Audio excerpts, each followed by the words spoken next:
I never thought I'd be that guy, the one posting some sob story online about his wife cheating on him.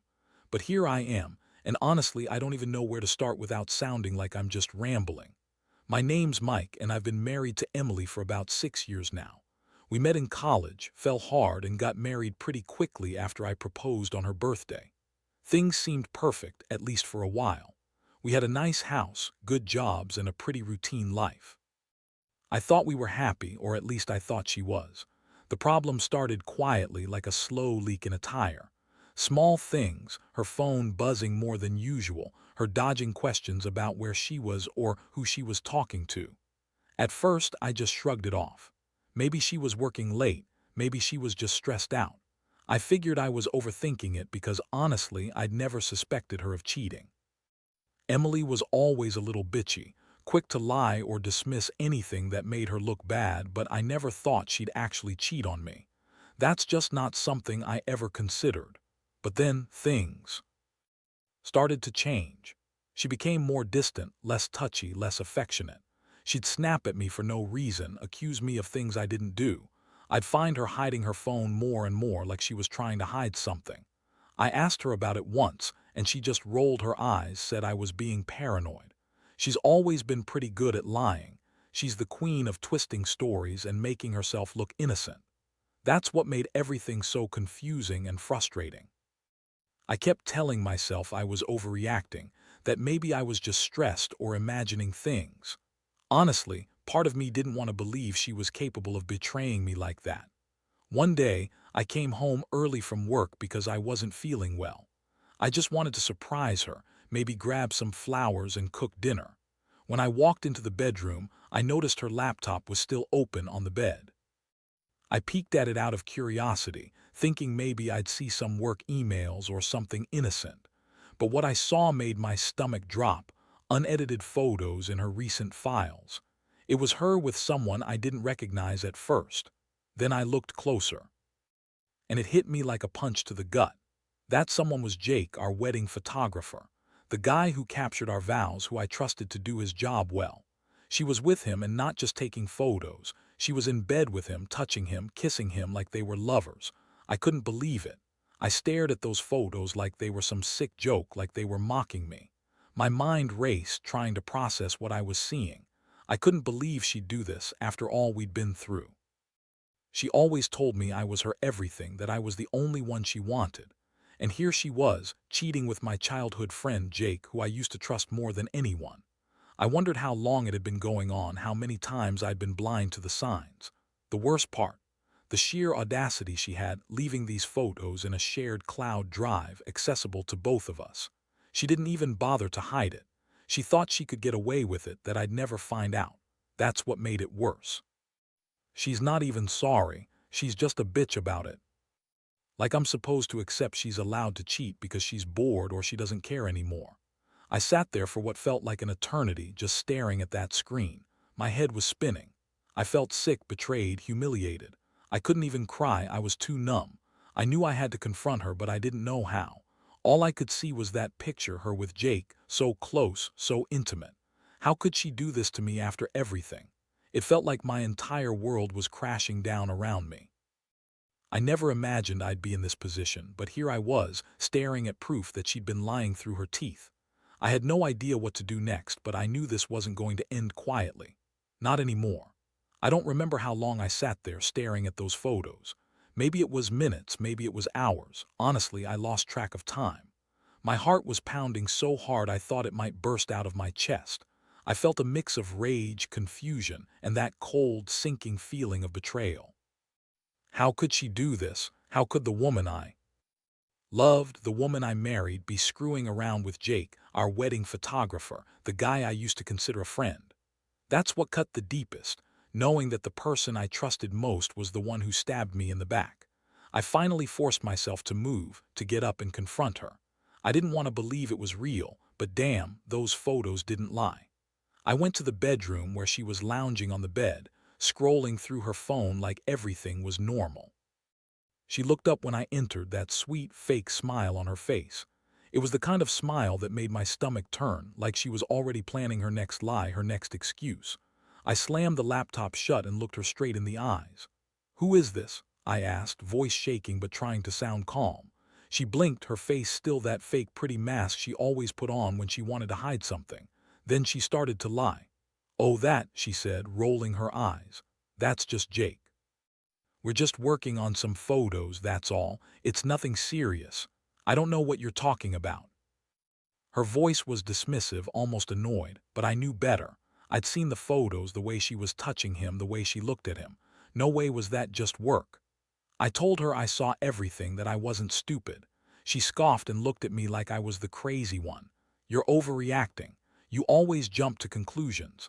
Maybe you're jealous because I look good with him or something. Honestly, I don't have to explain myself to you. This is ridiculous." That was her usual tactic. Deny everything, insult me, make me feel like I'm the one losing my mind. But I had proof, and I knew what I saw. I told her I was done with her lies, that I'd seen enough. She just laughed, that cruel, sharp laugh that made me want to punch something. "You're so dramatic. Calm down, it's not a big deal. Just a little fun, that's all. You're making a mountain out of a molehill." That's when I realized she was so good at lying, so good at twisting things around, that I might never get the truth out of her unless I acted. Part of me wanted to break down, to scream at her, to demand she tell me everything. But another part, more dangerous, wanted revenge. I didn't come this far just to get played like a fool. I told her I was leaving, that I needed to cool off, but I also told her I wasn't going to let her get away with it. She smirked like she knew she'd won and kept scrolling on her phone.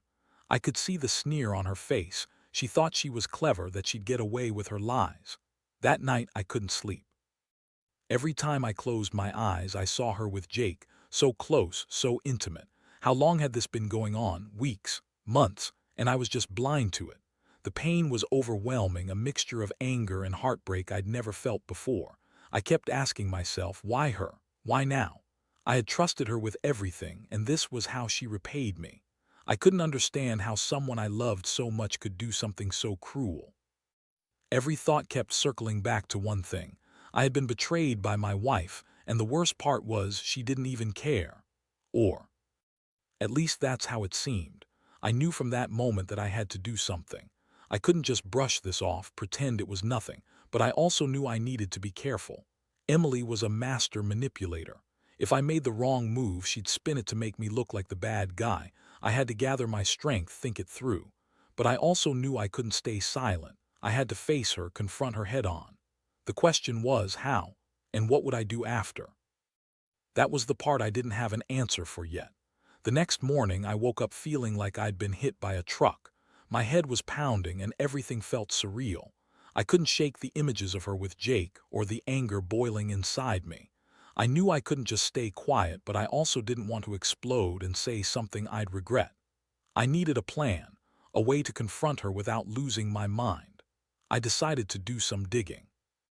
I went through all our shared cloud drive files, looking for more evidence, anything that could back up what I already knew. That's when I found a whole folder labeled photos with unedited images. I started going through them one by one. There were dozens, her with Jake in different locations, sometimes at our house, sometimes in places I didn't even recognize. The intimacy was undeniable. They were more than just professional photos. She was clearly comfortable, almost in love with him. Some of the pictures were taken late at night, others during the day. They hinted at a long-standing affair, and it made me sick. I saw her kissing him in one, her hands on his chest, her eyes closed like she was truly into it. The worst part, she had a way of looking at him that was so tender, so different from how she looked at me. That realization hit me harder than anything. I'd been a fool, thinking I knew everything about her, thinking she was faithful. Turns out I never really knew her at all. I couldn't keep this to myself anymore. I needed to confront her, but I also knew I had to be smart. I didn't want to give her the chance to spin things or manipulate my feelings. So I waited until she was out of the house, then I printed out the most damning photos and kept them in my bag. I didn't want to make a rash decision, but I knew I couldn't let her keep lying to my face. This was real and I had proof. When she came home that afternoon, she was acting normal, too normal, like everything was fine. I could see her trying to act innocent, but I was already prepared. I called her into the living room, laid the photos on the table, and looked her straight in the eye. Tell me what this is, I demanded, voice cold but steady. She looked at the pictures, her face flickering with surprise, then quickly turning into that bitchy sneer she always wore when she knew she was caught. "Oh, those," she said, feigning surprise. "That's just a silly misunderstanding. You're overreacting. You're jealous or insecure. It's not what you think." She brushed past me, trying to dismiss it like I was some paranoid lunatic. But I wasn't buying it. I told her I wasn't stupid. I knew everything about her affair, about Jake. Her eyes flashed with anger and she snapped back. "You're really gonna throw all this in my face? You think I'd cheat on you with some loser photographer? Please, you must be delusional." I wasn't just angry anymore, I was hurt. Deep down, I'd always thought she loved me, that she'd be faithful, that she was my partner, my person. And now I saw she had been lying, sneaking around behind my back, betraying everything we had. I asked her why. Why Jake? Why now? Her answer was full of bullshit. She said she was bored, that I was never around, that she needed excitement. Typical. She called me insecure, accused me of not being enough, like this was somehow my fault. Meanwhile, she kept up that fake bitchy attitude, trying to turn it around on me. "You're crazy. You're paranoid. I don't know what your problem is," she spat. But I could see the guilt behind her eyes. She wanted to deny everything, but the photos told the true story. We argued for hours, her trying to gaslight me trying to hold onto what little dignity I had left. I told her I was done with her lies, done with being played like a fool. I left the house that day with a heavy heart but a clear decision. I couldn't stay with someone so capable of lying and cheating, someone who didn't give a damn about the vows we took. I had to save myself, even if it meant breaking everything I thought I knew. I knew I'd have to face the fallout, the anger from her, the questions from friends and family. But I also knew I deserved better than this. I deserved honesty, respect, love, and she had proven she was incapable of giving any of that anymore. So I started making plans, how to leave, how to protect myself, and how to get through the pain. That evening, I couldn't even pretend to be normal around her. She kept pushing, trying to get me to talk, to explain myself, to somehow make sense of her lies. But I was done listening. I told her it was over, that I knew everything, and I was done playing her game. Her face twisted into that familiar bitchy sneer, and she threw out every insult she could think of, saying I was insecure, crazy, jealous, that I'd ruined everything. I didn't care anymore. Her words didn't matter. All I knew was that I couldn't stay anymore. I packed a bag that night, didn't tell her where I was going. I just needed to get away from her, from the betrayal, from the false smile she kept throwing at me. I drove to my brother's place. I didn't want to call anyone, didn't want anyone to know until I'd had time to breathe, to think. The silence in the car was deafening. My mind kept replaying everything, every lie, every betrayal, every moment I missed because I trusted her. Once I got to my brother's house, I finally let the emotions break through. Tears, anger, helplessness, all of it came pouring out. I don't think I've ever felt so broken in my life. How could she do this? How could she betray everything we built? I kept asking myself if I was just blind, if I missed the signs, or if I was stupid for believing she'd be faithful. It was a crushing feeling, knowing that your wife, the woman you loved, had been screwing around with your childhood friend, the guy you used to trust more than anyone. The next few days were a blur. I stayed away from the house as much as possible, trying to keep from breaking apart completely. I kept replaying everything she said, her cold lies, her fake tears, her excuses about being bored or needing something more. It all sounded hollow now. I couldn't stand her voice, her fake crying, her manipulative tone. She kept texting and calling, begging me to come home, saying it was all a mistake, that she loved me. But I wasn't buying it anymore. I knew what I saw. I knew she'd been lying for months, maybe longer. One night I finally decided to confront her again. I told her I had proof, that I knew what she did. I wanted her to own up, to tell me the truth. She denied everything, of course. Said she was innocent, that it was all a misunderstanding, that I was paranoid and jealous.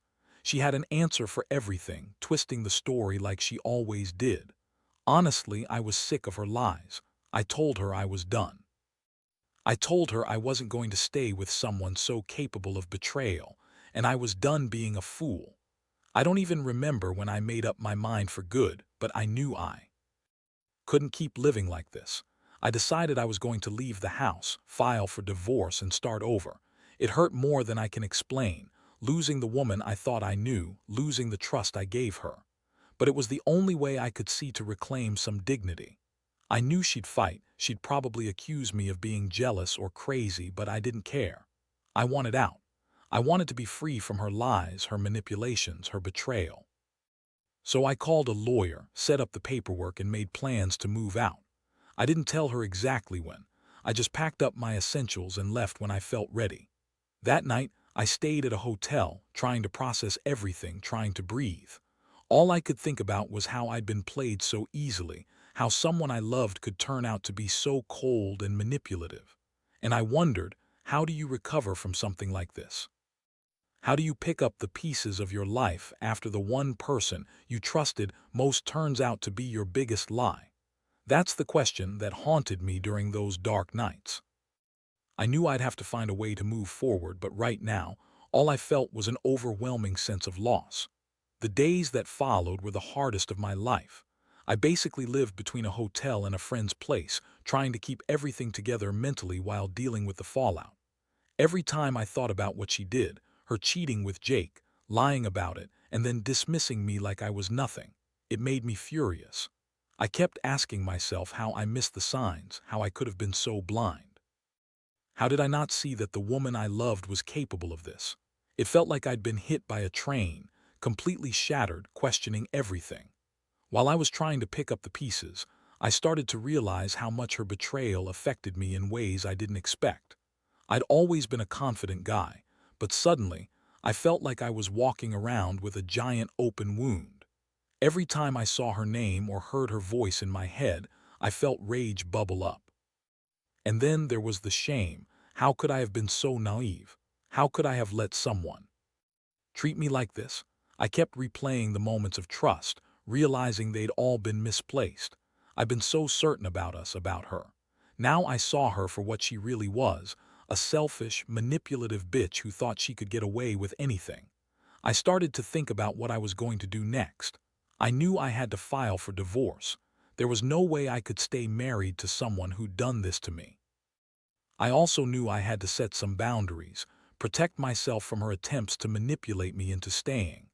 I began to gather every piece of evidence, screenshots, photos, and messages that proved her affair. I wanted to be ready when I went to court, to show her exactly what kind of person she was. I also reached out to a lawyer who told me to keep things quiet and not let her know I was planning anything. Meanwhile, she kept trying to manipulate me, calling and texting, dropping into my work email, claiming it was all a misunderstanding, that she loved me and wanted to fix things. I was furious. She's always been the queen of lies, but I couldn't fall for it. Again, I told her flat out that I wasn't interested in her apologies or her fake tears. I told her I knew everything, and I was done with her games. Her voice, full of that bitchy tone she always used when she was angry or trying to control a situation, only made me more determined. I didn't want her to get the satisfaction of knowing she'd broken me, but I also knew I couldn't keep pretending everything was okay. One night I sat alone in that hotel room and finally faced the fact that I'd lost someone I thought I knew. It hurt more than I can explain, like a part of me had died. I'd trusted her with everything, and she'd thrown it all away for some fleeting sex with Jake. That thought haunted me. How could she have done this? How could she have been so selfish? I felt angry at her, yes, but mostly I felt betrayed by someone I'd loved so deeply. I kept asking myself whether I could ever forgive her, whether I even wanted to. The truth was, a part of me wanted to burn everything to the ground and start fresh. But I also knew I needed to be smart. I needed to protect myself legally, emotionally, physically. I made appointments with the lawyer to finalize the divorce, and I started thinking about my next step, rebuilding my life. I knew I'd have to go through a lot of pain and maybe some shame, but I was determined to come out of this stronger. I realized that trusting someone, truly trusting someone, is one of the most vulnerable things you can do. And when that trust is shattered, it leaves scars. But scars can heal over time. I just had to be patient. That night I looked out the window at the city lights trying to gather my thoughts. I was exhausted, but I knew this was just the beginning of my new life. I'd come to terms with the fact that I might never fully understand why she did this, but I was going to move on. I'd learn to trust again, even if it was hard. I'd rebuild what she destroyed piece by piece, and I would never allow someone to treat me like that again. I'd keep the evidence, stay steady, and walk away with my head held high, because even after everything, I still believed I deserved better than this betrayal. And that's what I was holding on to, hope for a future where I could finally leave her behind and start over. The final step was the hardest, but also the most freeing. I signed the divorce papers last week, and when I handed them over, I felt a strange mix of relief and emptiness. It's like I've been carrying around this weight for so long that I didn't realize how heavy it was until I finally let it go. The house is sold now, and I've moved into an apartment closer to work. It's small, but it's mine. Just that alone feels like a victory, like I reclaimed a little bit of my life, a little bit of my dignity. Looking back, I realize I've learned some harsh lessons about trust and love, that people can surprise you sometimes in the worst ways. I also learned that betrayal cuts deep, and that sometimes the only way to heal is to cut out the poison completely. Emily was never the person I thought she was. She was manipulative, selfish, and completely incapable of honest love. Her lies, her cheating, her disregard for what we had, they all prove she was more interested in her own pleasure than in building something real. I won't lie, it's been a brutal journey. There were moments I felt like giving up, moments I wondered if I'd ever be able to trust again. But I've come to realize that trust, once broken, can be rebuilt, just not with someone who doesn't deserve it. I've started focusing on myself. I've gone back to the gym, picked up old hobbies I'd pushed aside, and reconnected with friends I'd neglected in the chaos. It's not perfect, and I know the scars will stay with me for a while, but I feel stronger than I did a month ago. To anyone out there going through something similar, know this: you are not alone. Betrayal hurts like hell and it shakes your core, but you will get through it. You'll learn who your real friends are and you'll find a way to heal even if it takes time. Don't let anyone make you feel small or stupid for trusting them. Heartbreak is part of life, but it's also a lesson. A hard one, yes, but a lesson nonetheless. And as for me, I'm not rushing into anything. I'm giving myself the space to heal, to understand what I want next. Maybe someday I'll love again. Maybe I won't. But I know I'll be okay. I've survived betrayal more than once and I've come out the other side. That's what matters. I learned that I'm stronger than I thought, that I deserve honesty, respect, and real love. And I refuse to settle for anything less. So here's to moving on, to healing, and to finally leaving the past behind. I'll always carry the scars, but I'll also carry the hope that the future can be better. Better without her, better without the lies, and better with the truth. Because that's what I owe myself: truth, respect, and a chance to finally be happy again.